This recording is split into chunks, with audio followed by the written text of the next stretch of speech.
I recently read the Declaration of Independence for the first time, and this great document we're going to celebrate 250 years this July.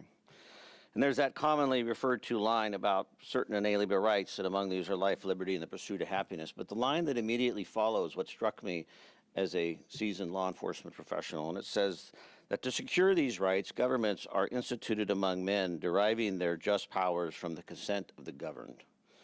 And that is really a passion of mine and of the Portland Police Bureau, that we understand that we derive our powers from the consent of the governed, that Portlanders have expressed to us how they desire to be policed and how they desire to interact with their local law enforcement. That will always continue to be a priority of mine. And we have done that remarkably over the last year, particularly in the area of public order. I'm so tremendously proud of the way that we have all showed up, both our community, sometimes in the tens of thousands, or maybe minor protests, and even this week with the events in Minneapolis that certainly concerns us and raised the tension and the fear and the angst. And we had a demonstration that evening, and then the demonstrations last night and the public order events that are happening today and throughout the weekend. I have high expectations that we will continue to be able to express our dissent in a way that demonstrates our commitment to showing how we want to be governed. And that means doing so in a way that is calm or is peaceful or is nonviolent, whatever the terminology that you choose to use. But an expectation that these public order events can be held and participated in by all, and that they are a place of safety for all, including our public officials and our first responders. Last night, we had a couple of events that occurred, one that was across the street here at City Hall, several hundred participants, and then we also had several hundred down at the facility in South Waterfront. We, along with our partners from the Oregon State Police, were present down at South Waterfront last night. We did see an increased amount of energy and intensity, which we anticipated, given the events of yesterday and on the heels of Minneapolis, and appropriately so. I understand Portlanders' concern. I understand Portlanders' fear and frustration. I believe there is legitimacy to that, and we anticipated that there would be an increased amount of energy. Historically, this past year in our public order events, through dialogue officers, through announcements, and through cooperation, we've been able to achieve results and minimize arrests and minimize conflict. Last night, there were some who chose not to follow the direction of the officers, and we were required to make a couple of arrests, 6 actual arrests for disorderly conduct. We had a couple of officers that were slightly injured. There was one force event not involving munitions, just a force event that will be thoroughly investigated and reviewed through our after-action process. But overall, considering the heightened amount of energy and concern last night, I'm still very grateful for the overall event and the participation, and in looking forward to the weekend where we can continue to demonstrate our ability to express those First Amendment rights. We will continue to be challenged with all of the various influences that are coming upon us, but I'm asking and encouraging Portlanders to not lose the credibility that we have built up, not only locally but nationally. I will tell you that police chiefs from around the country and I have talked about how Portland is managing, and I'm hopeful that although the concern is high, that we will have a peaceful but robust and active weekend. We encourage that participation. I was asked yesterday in the press conference about the Tren de Aragua group, also known as TDA. At that time, I did not have pertinent information as to their potential role or involvement here in the city. Doing some more digging, sought some more information. Once the names of the people who were shot yesterday by the federal officers came out, we were able to do some investigating on our part to see if there was any nexus or relationship with the Portland Police Bureau or regional partners.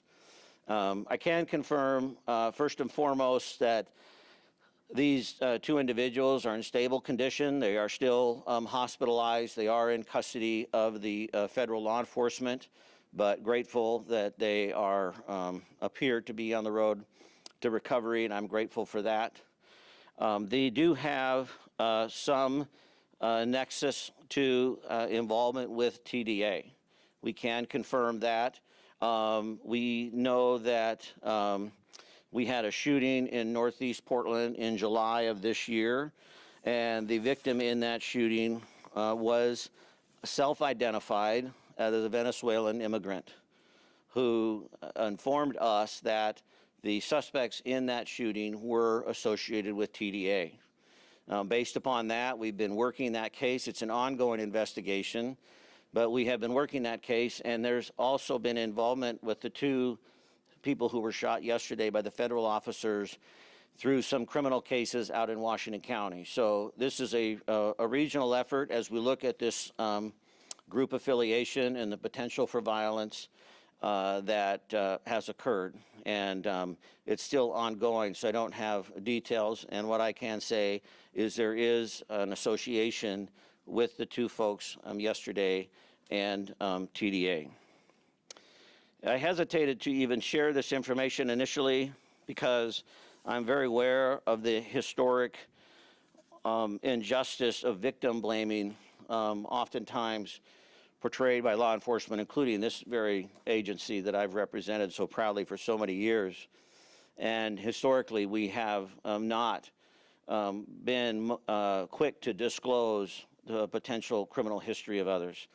But I felt it was imperative because I was asked yesterday in the news conference what information we have. This is information we have. This in no way draws a through line to the actions or the behaviors that occurred yesterday.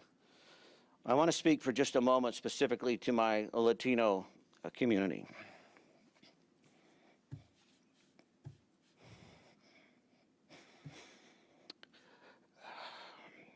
It saddens me that we even have to qualify these remarks, because I understand, or at least have attempted to understand through your voices, your concern, your fear, your anger.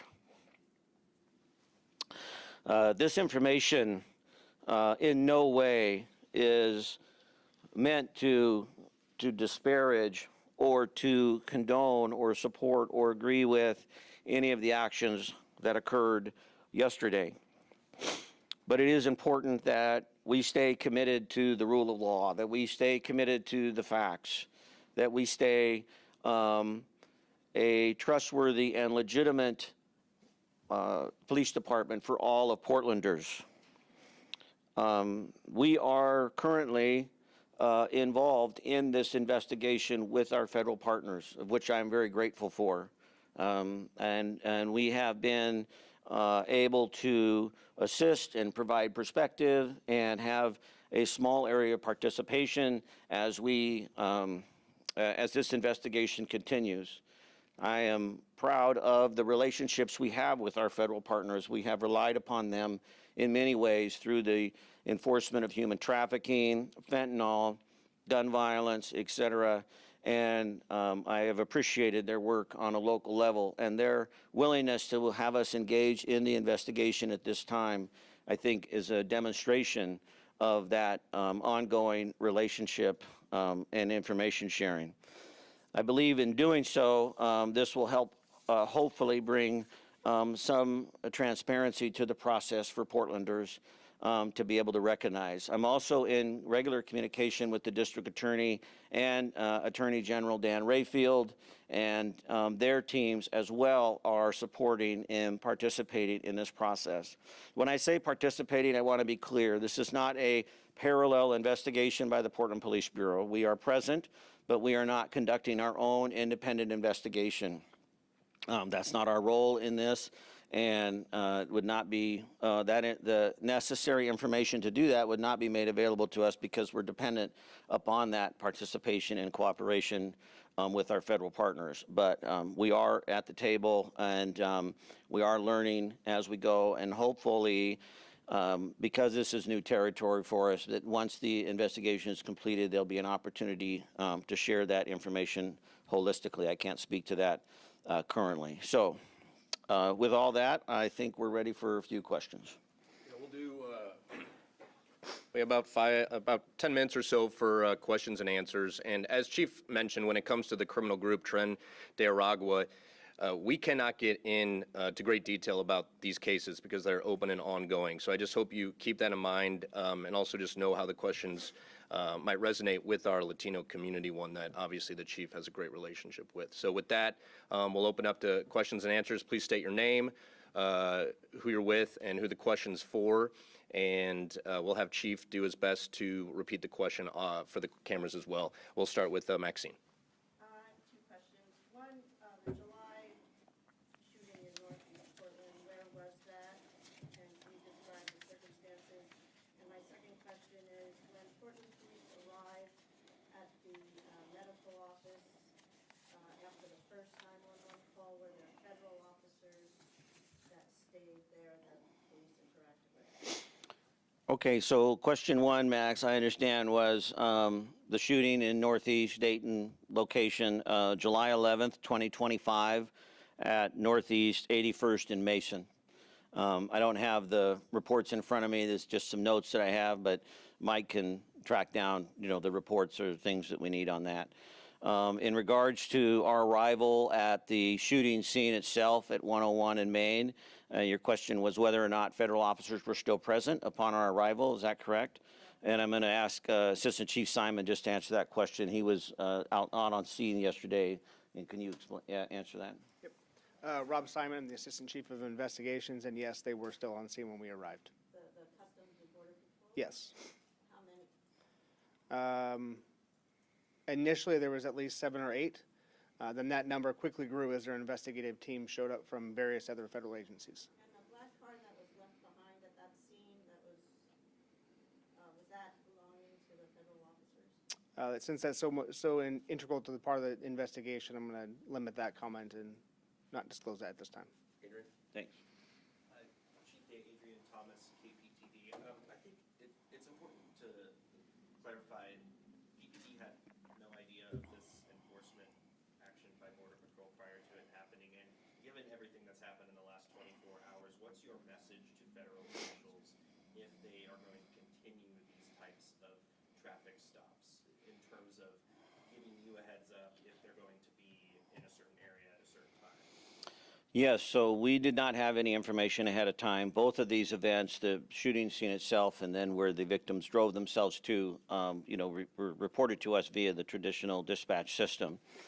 It is always a complex when multiple agencies are working within one jurisdiction. So this is not unique just to our federal partners, but as police officers in the state of Oregon, we have authority throughout the state. So although I'm a Portland police officer, I'm designated as a state officer, so I could go do police work in Pendleton today.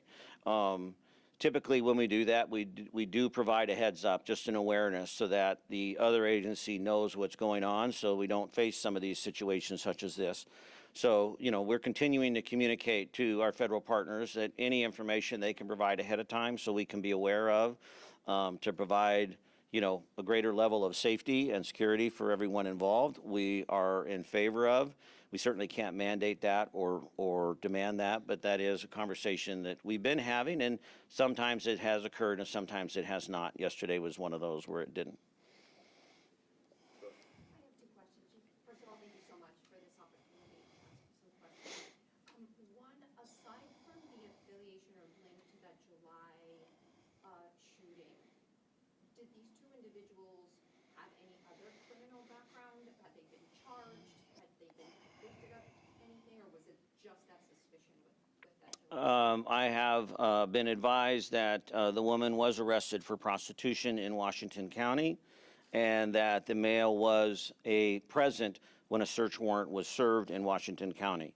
I don't know if they were together. I don't know if that was simultaneous, but that's the information that we've received.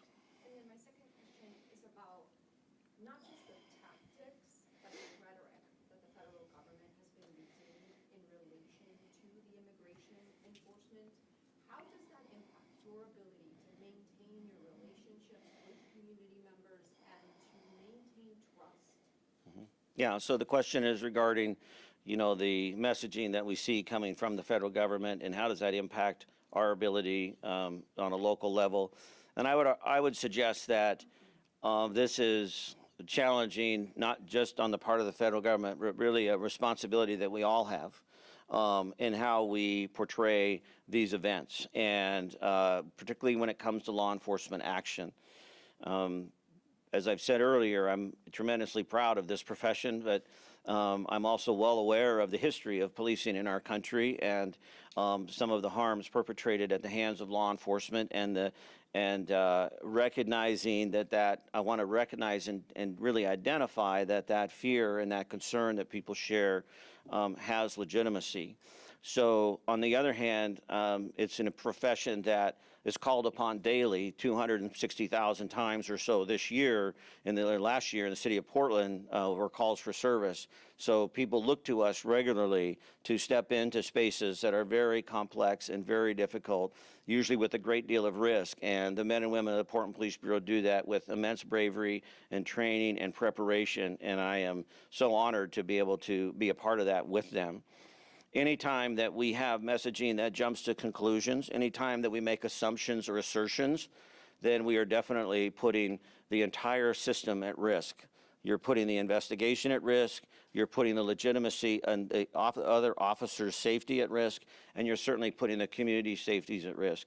And I think this is the crux of what we're really struggling with in a lot of ways, is we are all trying to find an area of certainty, which I totally understand. We are all trying to find an area of certainty. But the reality is that many competing truths can be held at the same time. Immigration enforcement is not new to this country. There was immigration enforcement under the Biden administration. There was immigration enforcement under the Obama administration. This is not something new. The manner in which it's being done is certainly new and questionable in terms of its approach. And certainly the emphasis is new. But the reality is that this building down in South Waterfront has been around for a long time. So that's a truth, but there's also a truth in, once again, the behavior and the actions that we're seeing that's causing so much fear in our communities, not just in Portland, but around the country. That's true. There's a role for public order. There's a role for demonstrations and for protests and for an expression of that first. That's a truth. There's a role for law enforcement to be able to provide that safety and protection for all Portlanders. That's a truth. These things can all be held at the same time. And where we are losing our grip is when we hold so tightly to just our own truth, and not recognize that these others exist. And I will tell you, the Portland Police Bureau will always be committed to the rule of law, and will always be committed to recognizing these many truths and trying to balance them and hold them all lightly and honoring them all at the same time. I think that our community, our relationship with the community today is stronger than it has been in probably at least decades of my career. I am so grateful. I have been on the phone almost 24 hours, other than a slight bit of sleep, with community leaders from across the spectrum. And that's why, even sharing this information around this association is so difficult and painful for me, because I understand from what I have been told that fear that suddenly this is going to be some wholesale blaming, this wholesale approval of the actions that happened yesterday, and that is not the case. Nothing that I've said today should be warranted in any way to affirm whatever happened yesterday as part of the investigation. But it is factual information we have. It is factual information that I was asked, and I felt the need to respond.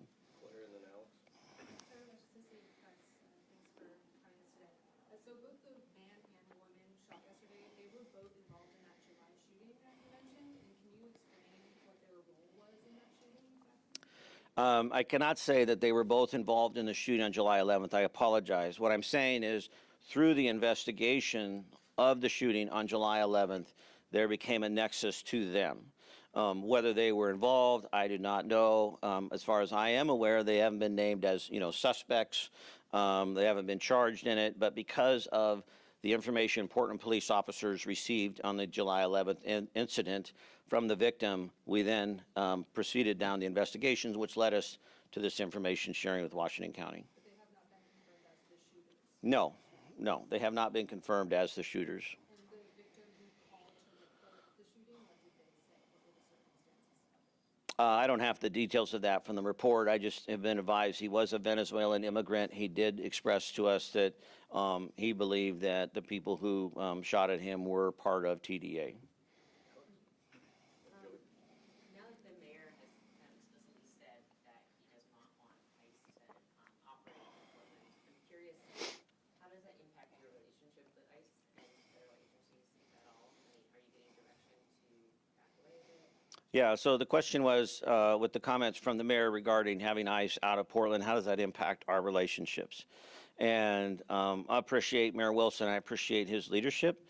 And he's been very respectful of understanding the importance that I place upon relationships with all parties involved. And so therefore, he has not given me direction otherwise to continue to be available. I've been on the phone today with some of our federal partners.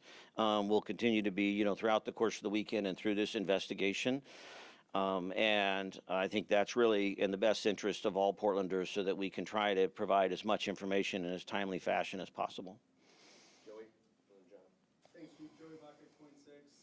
The federal government's spoken a lot about this group, Tren de Aragua, on a national and international scale. Based on the facts that you've seen, like you just referenced, what kind of presence does this group have in the Portland area? Well, we're learning more about that.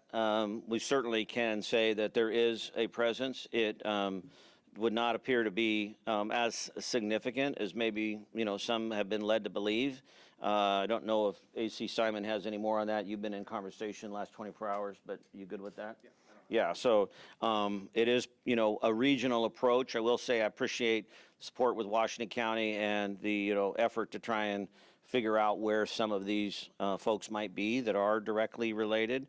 But, we're definitely aware, definitely engaged, even though I wasn't able to answer that question. I'm saying organizationally, we've got really skilled detectives that are working this and tracking this down. Hey, Chief, John Adams, KDW, just to kind of build on that last question, are you familiar with any possible activities that TDA might be known as a group to be involved with specifically, either here or elsewhere that have been maybe? Yeah, the question is, do I have any specific knowledge of activities that TDA's been involved with, specifically locally or in the area? And I do not have anything specific more to share. What was communicated to us through the incident back in July with this victim, and as we have learned, is that oftentimes they will prey on their own Venezuelan immigrant population because they know that they have a reluctance to want to engage with law enforcement. But once again, this is something that we're getting up to speed on. Dunby with K2, can you point us to any cases or instances of criminal activity involving Tren de Aragua? And second, do you denounce and condemn the use of force yesterday?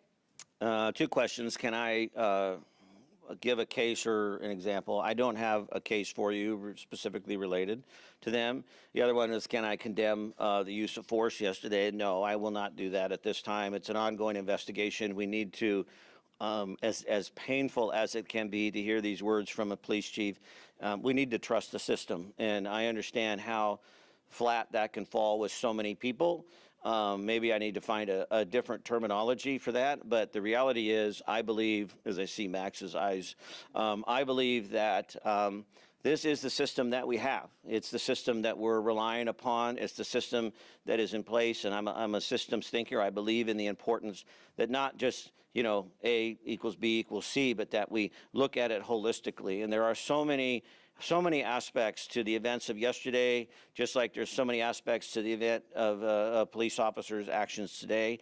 Not to draw a false equivalency, the events of yesterday, not only because of the seriousness, because of the effect on life, but also because of the national narrative and the intensity around it and all of the other collateral harms that we see happening. So I am going to continue to very much be committed and believe that the system can continue to work. And I have one quick example why I do that, and it was held right here in Portland, Oregon, in that building next door, where for 2 days, 3 Portland Police Command officers testified as the sole representatives for the city on why we did not need the National Guard deployed to the city of Portland.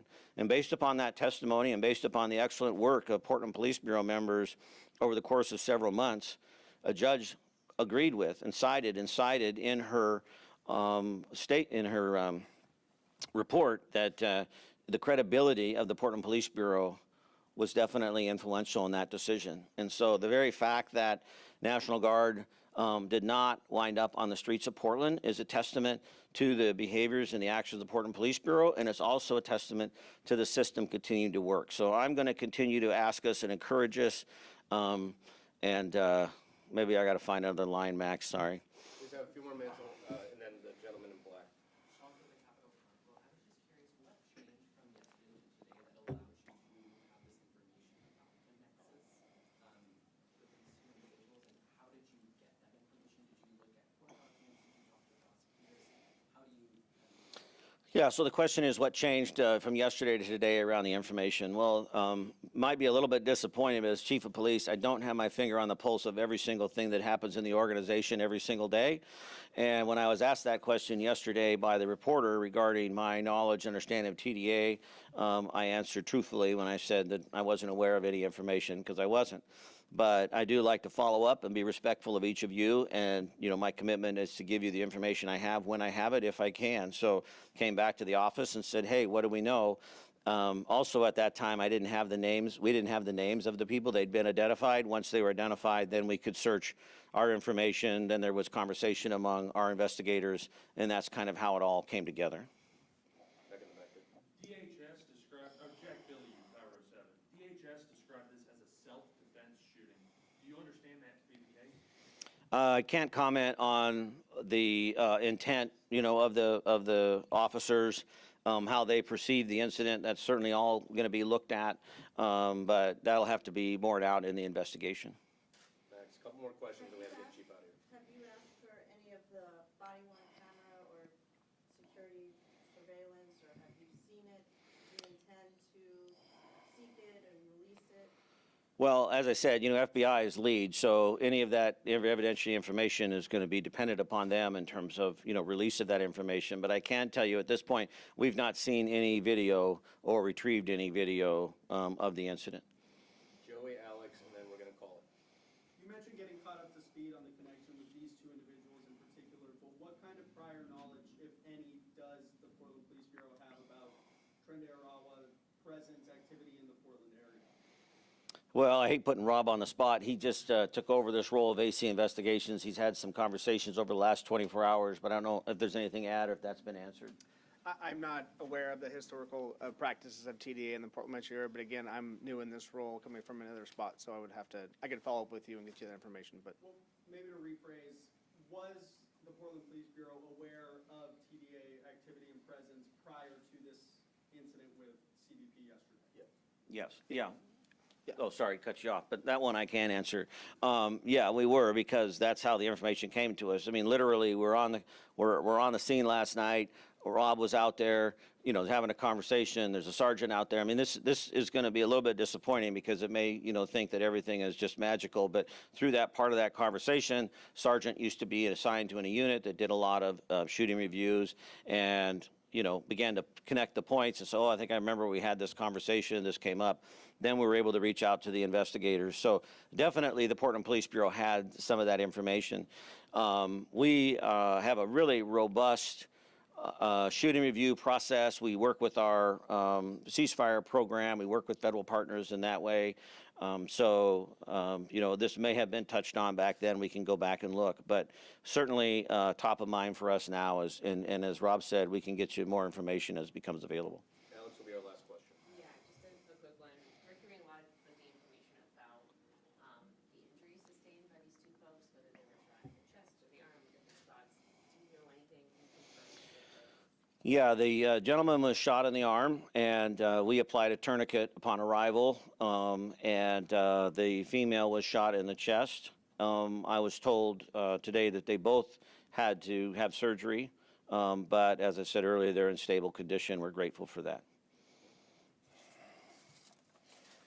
Thank you all for coming. We appreciate it. I do not anticipate any other media availability for the day, but as always, we will keep your newsrooms informed if anything comes up. And I will be working with our incident management team tonight, monitoring protest activity, and we'll, of course, keep everyone updated if necessary. With that, thank you and have a great rest of your day.